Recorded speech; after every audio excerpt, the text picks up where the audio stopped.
观众朋友，大家好，欢迎来到今天2026年2月23日的路德社严博士说。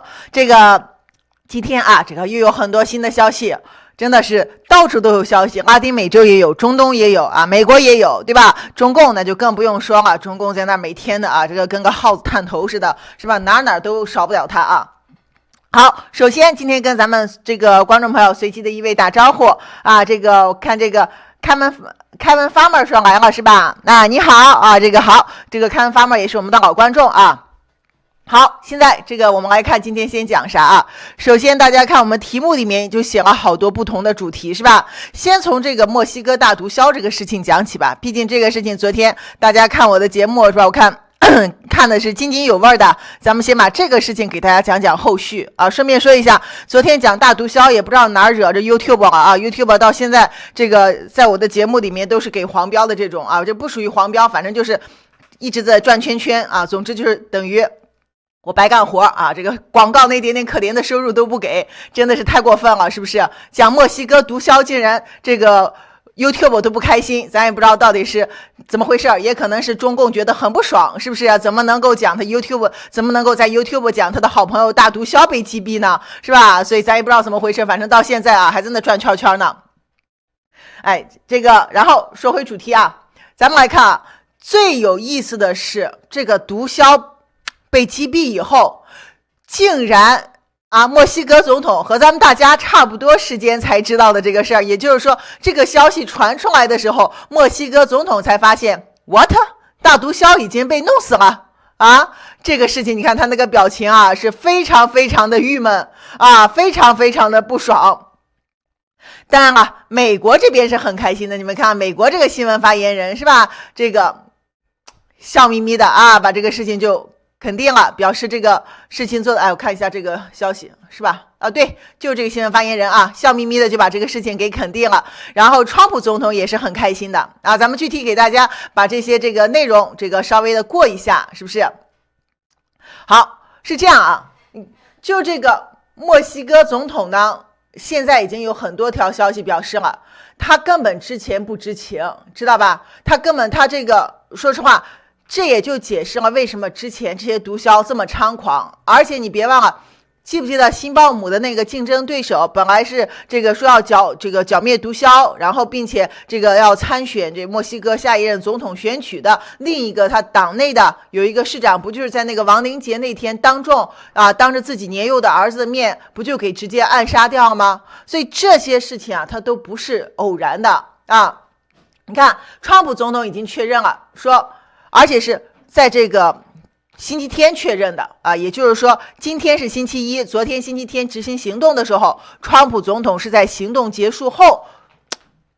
确认的，说墨西哥总统辛鲍姆拒绝他提出的向墨西哥部署美军协助打击强大贩毒集团的提议。他说，如果墨西哥希望我们帮助的话，我们将非常荣幸的去执行任务。当然了，他说，辛鲍姆是个可爱的女性，但她害怕贩毒集团，无法清醒思考。你听听川普总统这个话是吧？其实这就说明川普总统他们管你辛鲍姆不辛鲍姆的，同不同意的，反正美国要进去把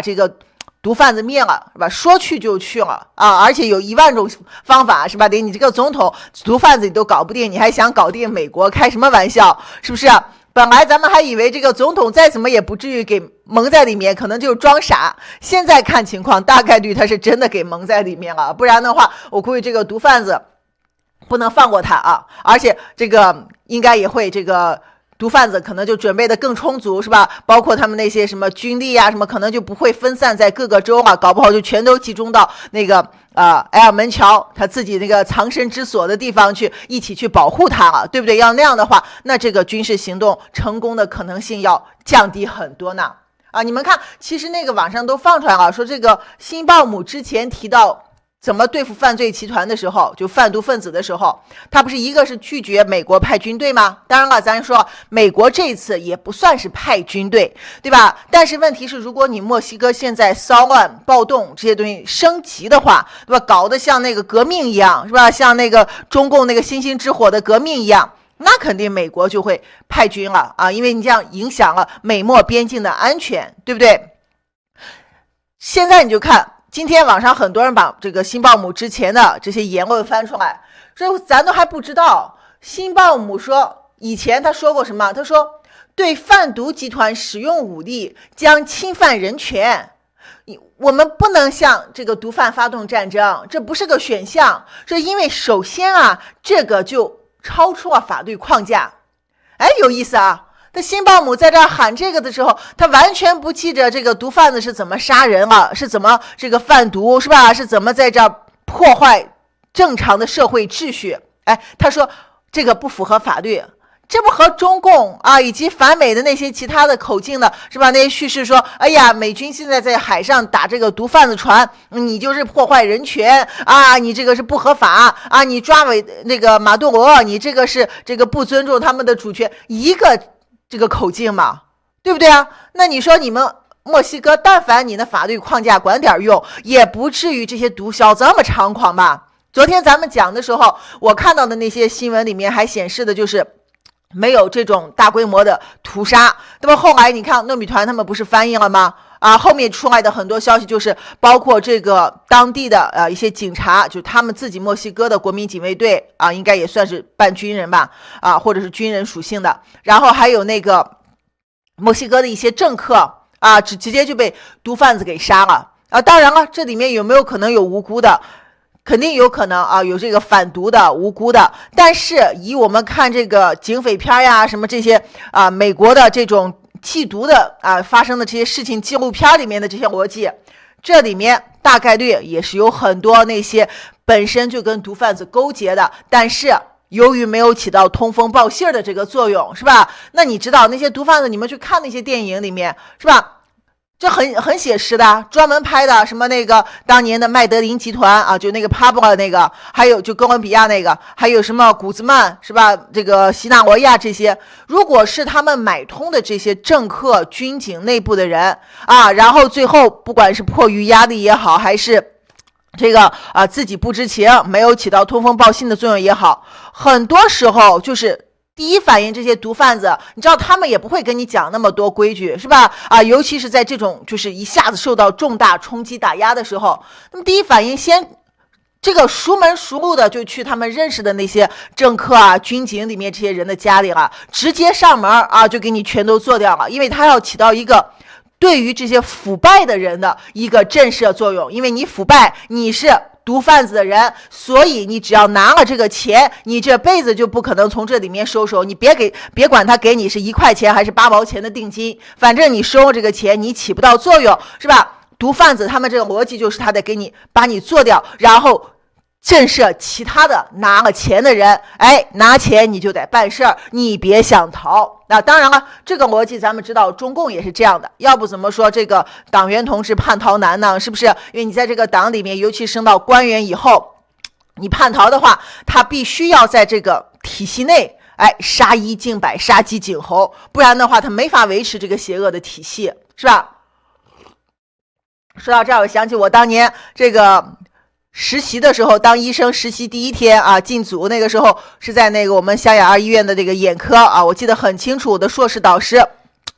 那位教授就直接跟我们上了很重要的一课。当时他就跟我们所有人的开早会，他就说，你们要记得啊，这个一定不能拿病人1块钱的红包，你别以为病人给你递红包的时候啊，那个是这个你拿到了以后，他是肯定你的工作也好，或者是他是用来这个行点方便也好，就你不用管那么多。我们那个当时我导师说的那句话，他是主任嘛，他说你只要拿了这个病人1块钱的红包，接下来这个病人会有所有的事情弄不完的事情，他会算在你头上，让你去满足他的愿望，你根本你就最后没有办法脱身。那所以他说你就从这个收红包这点上，你就不要去伸这个手啊，一定切记。所以呢，我是反正完全听进去了啊。在我当实习医生、当医生的期间，我是1毛钱的红包也没收啊。当然也没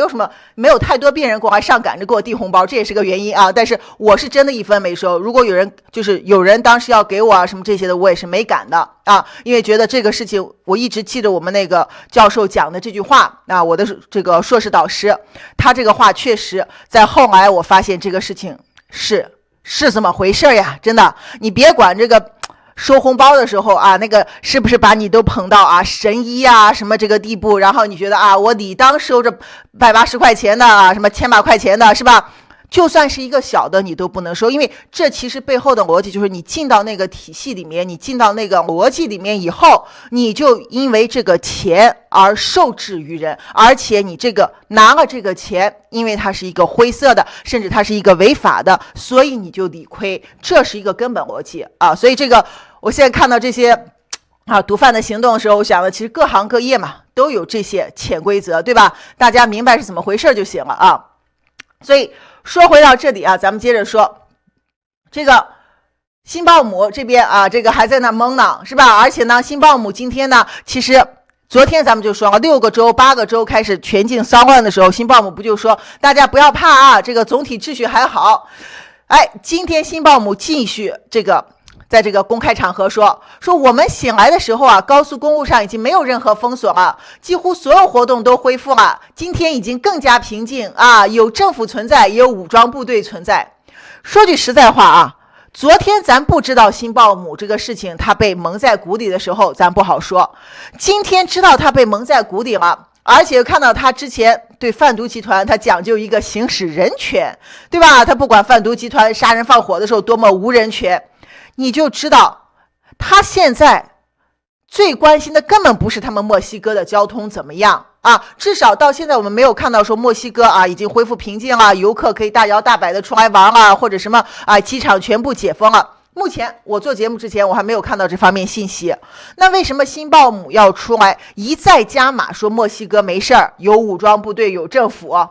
很明显嘛，他现在怕的就是川普。哎，这个美国政府这里说好，你既然现在墨西哥骚乱是吧，你这个收拾不住，哎，我们去帮你，而且你必须得接受，因为这对你们好，对我们美国的安全也很重要，对吧？所以你看辛鲍姆现在是真的是慌了啊！当然了，美国这里如果想干啥的话，我看咱有观众朋友说是不是算引蛇出洞呀？啊，这个当然了，这招美国用的也是很娴熟的，是吧？你别管它用在哪儿，反正咱们接下来看，如果事态升级，然后美国这就事出兵的话，哎，这事儿好戏就更加大了，是不是啊？这个白宫的新闻发言人啊，那个美女说，把这个事情做得很圆满，是美国向墨西哥政府提供了情报支持啊，然后并且呢，这个川普总统已经明确表示了，只要要确保将那些向美国输送致命毒品的毒品恐怖分子受到应有的制裁，并且说川普政府还表彰并感谢墨西哥军方在此次行动中合作与成功执行。明白吧？哎，你看，先给你，反正你别管他那个到底埃尔门桥这个大毒枭死在路上，是不是有人想让他灭口？因为电影里面啊、电视剧里面、小说里面有这种情节啊，对吧？哎，最后有人发现他如果还活着，可能把我们这派给供出去，是吧？就给他在不致命的时候悄悄给他弄上致命一击。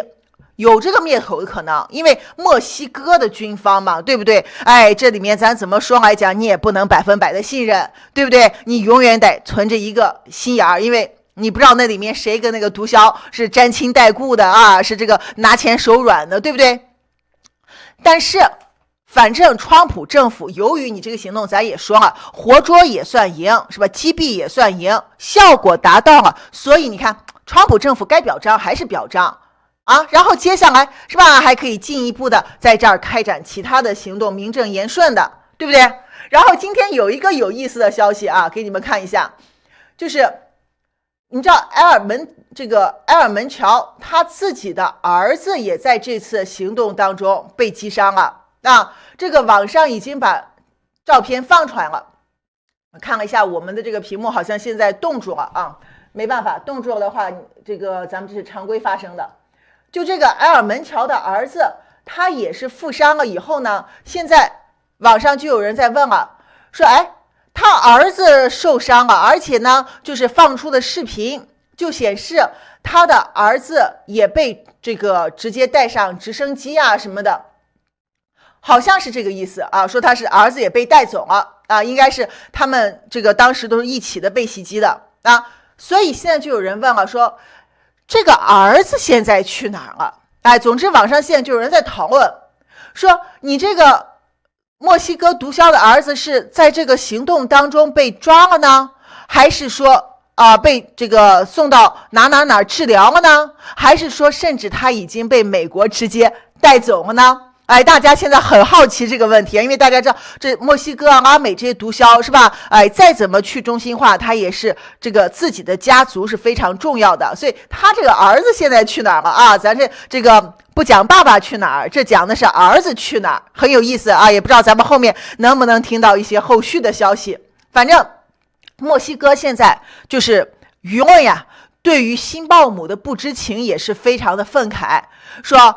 合着你墨西哥的军队跟美国协调，对这个这么大的毒枭实施行动的时候，你总统既没有被通知，也没有出席国家安全委员的会议，而且甚至辛鲍姆在这个毒枭死了以后，大家记得吧？昨天我们跟你们讲，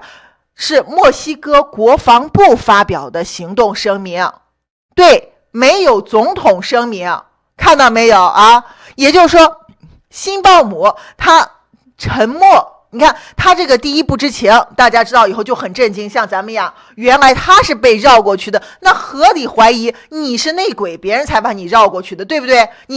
你作为一国总统，怎么说也是挂着个民选的名，是吧？然后现在把你绕过去，这事儿还了得？然后接下来你也不发声明，是吧？你也不肯定说墨西哥的军人做得非常棒这个事情是为墨西哥清除了重大的毒瘤什么，你啥你都不说你只会在那说，哎呦，现在墨西哥挺安全的，有政府有军队，你们不要怕，对不对啊？所以现在墨西哥的民众对这个事情是很不满的，明白吧？就这个事情，再不了解事情的，你看看你也知道这里面是有猫腻的。然后这里其实围绕着这个事情还有一系列更让人意想不到的，这个已经有报道出来了墨西哥就这个哈利斯科新生代贩毒集团的成员居然在乌克兰接受军事无人机操作和城市游击战的训练，而且这还不是说今天大家才看到这个消息，这只是说这个消息之前我们没有注意过，因为今天有一个自媒体把它发出来说，他们去年9月份就发布了哈里斯克新生代在乌克兰接受训练的消息然后说这些至少是个10人的精英小组在乌克兰的冲突区俄乌战场等于是直接获得实战经验，而且呢他们有这个双人行动方式，还有掩护战术武器操作什么撤退战术这些，就是完全和战场上其他的这些雇佣兵志愿兵什么一样的，并且呢说他们这个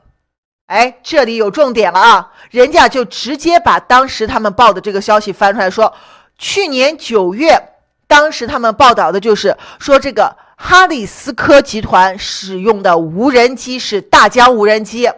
而且呢说哈里斯科使用的这个无人机也是民用的型号，然后把它改装加上其他东西做军事用途并且呢他们还发现哈里斯科集团使用的大疆其中的一些什么这个 Matrix 还是这个 Matrix 的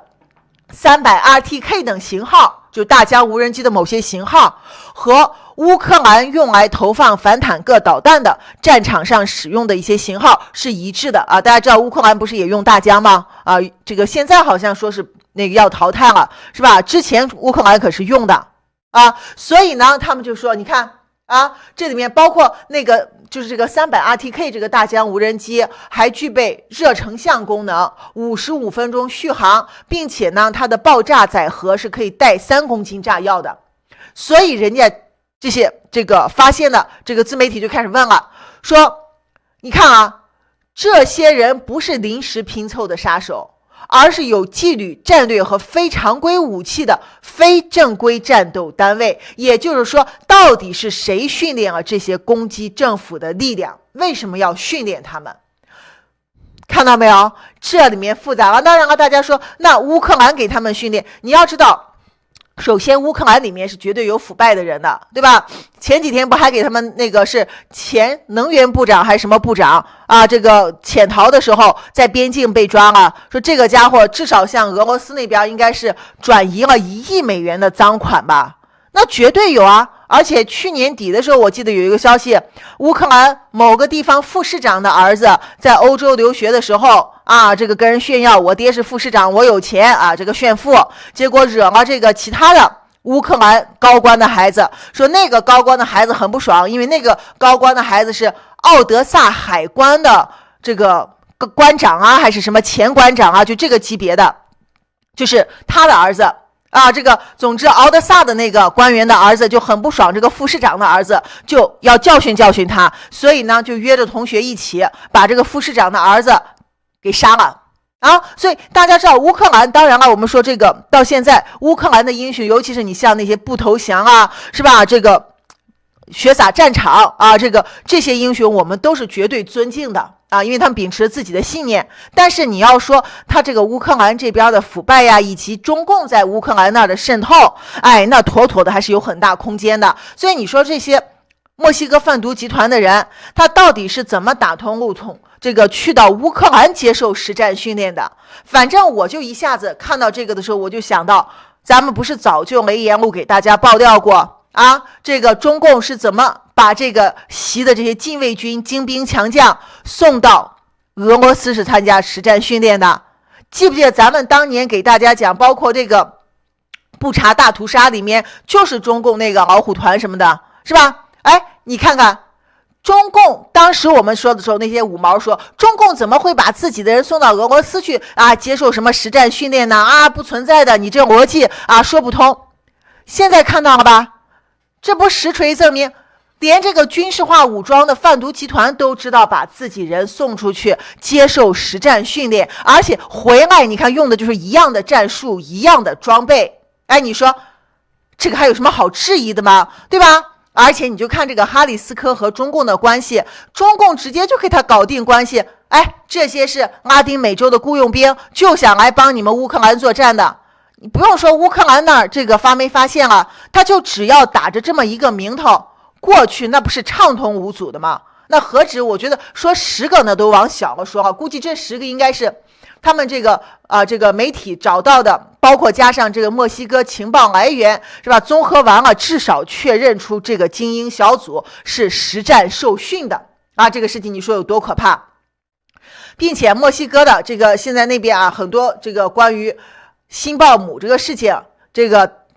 不满反对，是吧？你像一位这个参议员今天上了这个墨西哥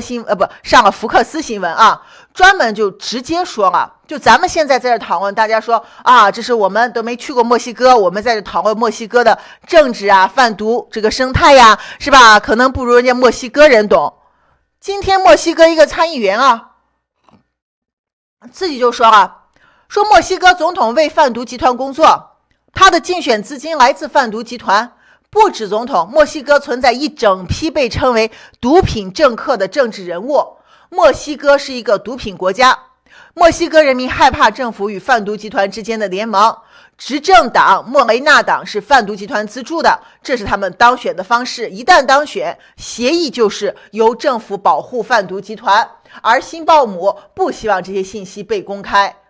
然后呢，没有被收买的墨西哥民众和政治人物希望川普帮助打击贩毒集团，并且这个参议员说了，就因为他现在正在发生，所以辛鲍姆已经威胁了要对他提起刑事诉讼，把他赶出参议院并送进监狱。看到没有？所以这个墨西哥参议员说出这话绝对是冒着巨大生命危险的是吧？你像那个前面咱说亡灵节的时候，那个市长不就是公开说了这样的话，然后就直接被当众暗杀的吗？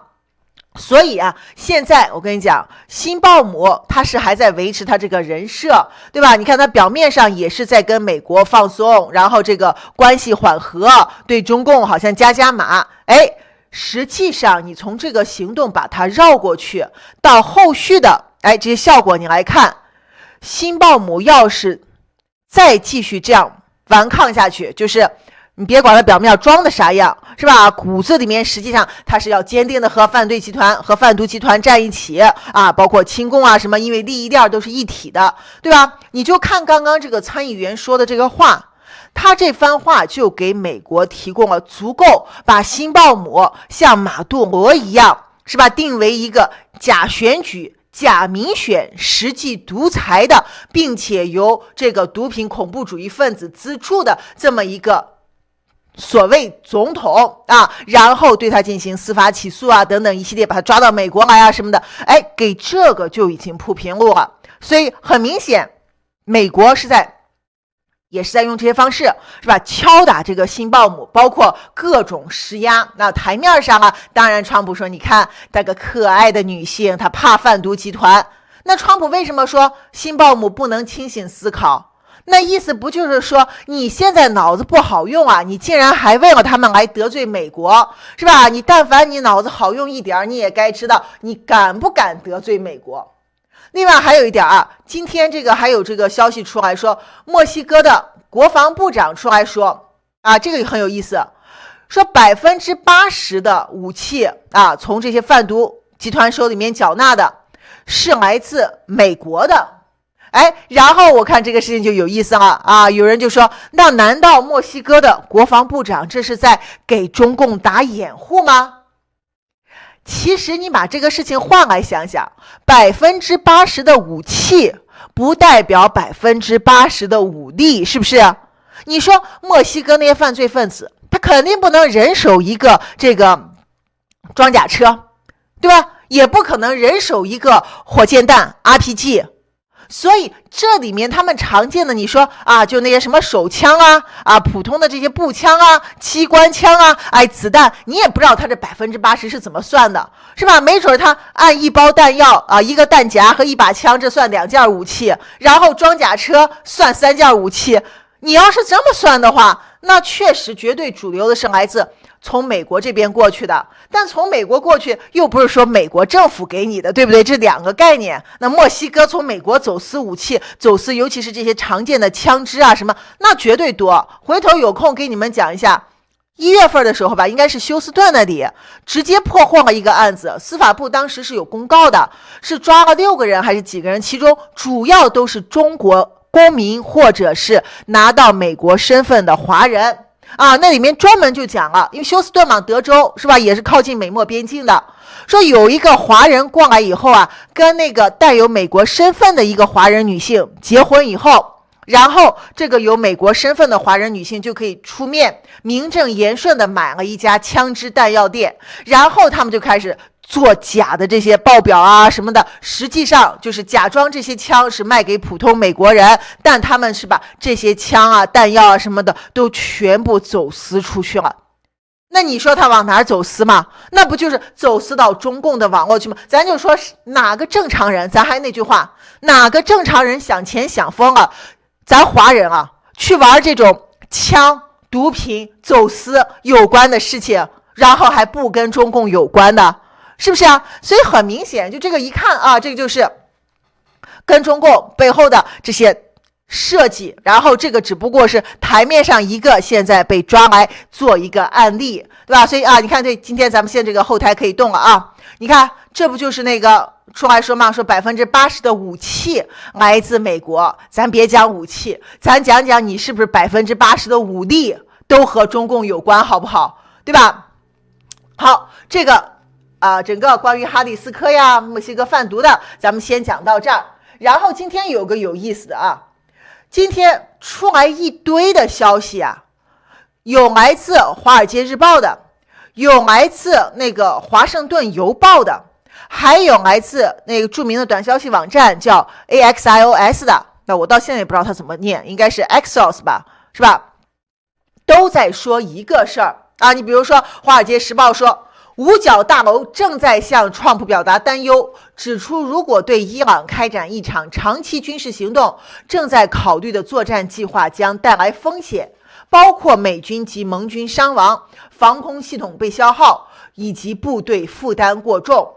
这是今天按时间来讲的话发出来的第2篇这方面的报道。第一篇就是那个 Axios 的，他说的是参谋长联席会议主席丹凯恩将军一直向川普以及高级官员表示，对伊朗发动军事行动可能带来重大风险，尤其是可能陷入一场长期冲突的风险而且这些都把凯恩将军给配图了，并且呢，还有第3条来自华盛顿邮报的，也是说的这个事儿里面说的更详细，说这个五角大楼最高级别将领警告川普，关键弹药短缺以及盟友支持不足将为此次行动以及美国军人带来重大风险。说摧毁伊朗的导弹要打击数百个目标，而且伊朗的国土面积是伊拉克的3倍然后呢说如果要对准哈梅内伊，那目标将扩大到数千个地点，包括关键建筑、指挥节点、安全机构等等，说担心这种行动会